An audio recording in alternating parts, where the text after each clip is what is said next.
Ko tō te rā, ki runga I tēnei toihau o Te Rūnanga o Ngāi Tahu. Tuatahi ake rā.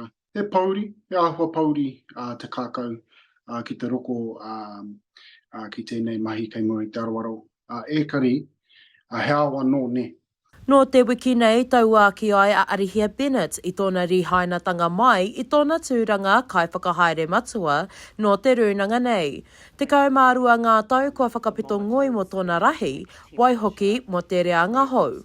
Tuatahi ake rā, I te wā I te matau ki te puari nui o Te Rūnanga o Ngāi Tahu. I awa wā, I reira hoki ia. E maumahara anau I te wā, kāre te toko maha e mau ana ki tōku nei ikwa. E ni reira hoki ia ki te whakatika I a rātou ma, ko tāna ikwa ko mananui, me tuhia ki te rā ko mananui tēnei. So, yeah, he tino pai tā māua nei honaka. Koe nei te rihainatanga tua toru mai Te Rūnanga nei, whai muri mai te kai whakahaere o mua, Elisa Tumahai, me te hiamana o te Kāhui Holdings, a Mike Pōhio, I enei marama e toru. Ko tā Justin Tipa, heri te tonu enei mahi ki ngā kamupene katoa, aha koa, ko wai.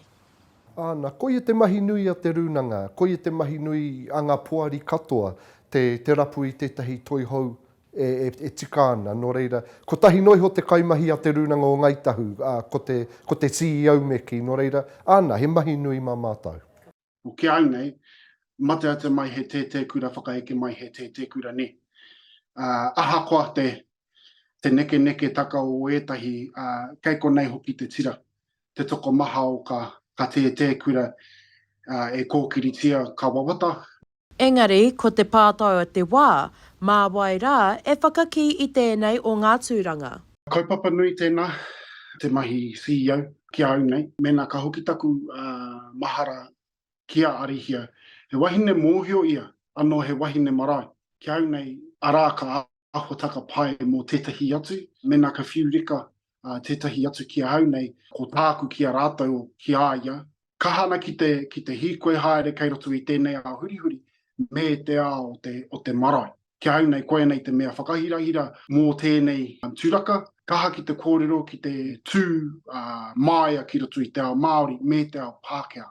Koe nei te tino paika o Arihia.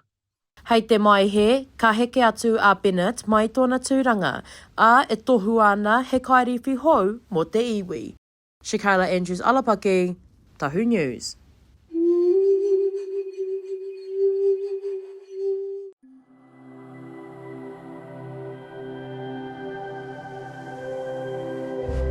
Ko te reo, te take.